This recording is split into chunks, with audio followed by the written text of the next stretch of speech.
พวกเราก็ได้มากำหนดนโยบายเฉพาะเจาะจงให้มันเข้ากับสภาพความเป็นจริงของคณะศึกษาโดยเฉพาะกำหนดนโยบายว่าจะจัดการเรียนการสอนให้กับเจ้าขึ้นได้อันที่2พวกเราก็ได้จัดตั้งหน่วยงานและบุคคลรับผิดชอบเกี่ยวกับคนผู้พิการนี้เพื่อให้กับเจ้ามีความเงื่อนไขสะดวกในการเรียนรู้นอกเหนือจากนี้พวกเราก็ได้พยายามมีสร้างระเบียบนิติกรรมหรือข้อกำหนดเพื่อคุ้มครองกับเจ้าในการเรียนรู้ของกับเจ้า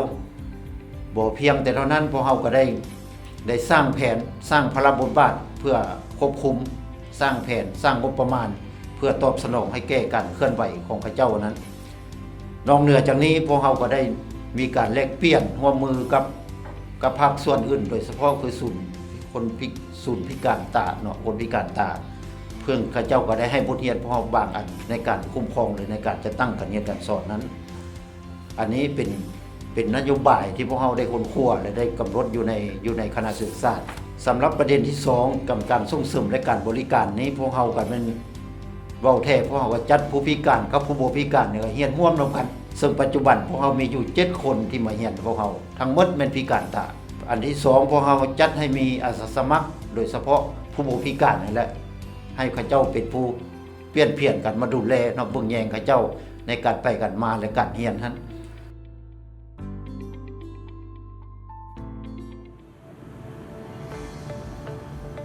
และการเรียนนี่ก็คือว่า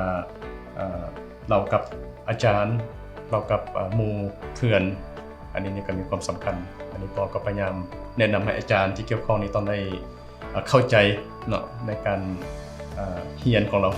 ในความยุ่งยากในสิ่งท้าทายอันนี้ก็ต้องได้ให้อาจารย์มุ่งนำถึงจุดนี้แล้วก็หมู่เพื่อนก็ต้องได้ช่วยแบบใดให้มันมีความสามารถที่จะให้เราสามารถเรียนได้เดี๋ยวนักศึกษาที่ด้อยโอกาสนี่ครับพยายามให้โอกาสเขาอันนี้ก็คณะของเราก็มันได้ร่วมกันได้วางนโยบายที่ชัดเจนให้นะอันนั้นสิเป็นการเข้าห้องสมุดอย่างนี้ก็พวกกับจะก็คิดกันอยู่ว่าสิเฮ็ดแบบใดให้มันอำนวยความสะดวกให้เราสามารถเข้าถึงแหล่งข้อมูลข่าวสารนี้ให้มันได้คือกับผู้อื่นนั่นแหละอันที่2มันก็เป็นพวกเราพยายามให้อาจารย์ได้มีโอกาสที่ฝึกเฉพาะเพื่อให้มีความสามารถสอนผู้พิการตา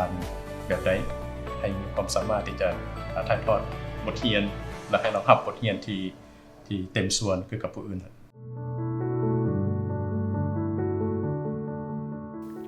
จุดพิเศษเพิ่นคือยังโชคดีอยู่ว่าเพิ่นยังสามารถแนมเห็นซึ่งระยะอาจจะประมาณ 2-3 เมตรเพิ่นได้แจ้งมาจังซี่ซึ่งข้าพเจ้าก็ได้ลงชิดสอนตัวจริงกับเพิ่นจุดดีก็คือมีความตั้งใจและได้เรียนวิชาการตลาดหันนำข้าพเจ้าแต่ปัญหาเนาะหลักๆแล้วการเรียนเรื่องวิชาทฤษฎีเพิ่นถือว่าเพิ่นว่าโอเคเข้าใจได้เก็บเกี่ยวได้แต่ว่าถ้าว่าไปเรียนซ่าหันสิมีจุดนึงก็คือเรื่องการจ่องที่นางหันเนาะฉะนั้นจุดนี้ทางคณะก็สิได้วางแผนกันอบรมนำสัมภาระในห้องหันเนาะให้สวยเรื่องจ่องบนนางให้เพิ่นแล้ววิชาที่เพิ่นพบอุปสรรคหลักๆแล้วเป็นวิชาคิดไหลบางรายวิชาจะมีอาจารย์ติ๋วฉะนั้นโดยรวมเรื่องหลักสูตรเรื่องปึ้มเฮียนต่างๆแล้วมันยังบ่ทันได้มีการจัดที่ว่าเฉพาะเพิ่นเนาะก็คือได้ใช้รวมกับนักศึกษาทั่วไปจุดที่เป็นห่วงก็คือเรื่องการจุดกายเพราะว่าจุดพิเศษการสอนอยู่นี่มันใช้ PowerPoint หลายเนาะดังนั้นเพิ่นอาจจะบ่ทันในการเบิ่งฉะนั้นภาพรวมตอนนี้เพิ่นก็ว่าบ่มีปัญหาเรื่องที่อยู่อาศัยเพิ่นก็ว่าโอเคแล้วเนาะดังที่ได้สอบถามมาได้ติดตามแล้วก็ปรึกษาหารือก็คือมีแต่เรื่องวิชาคิดหลายที่เจอปัญหา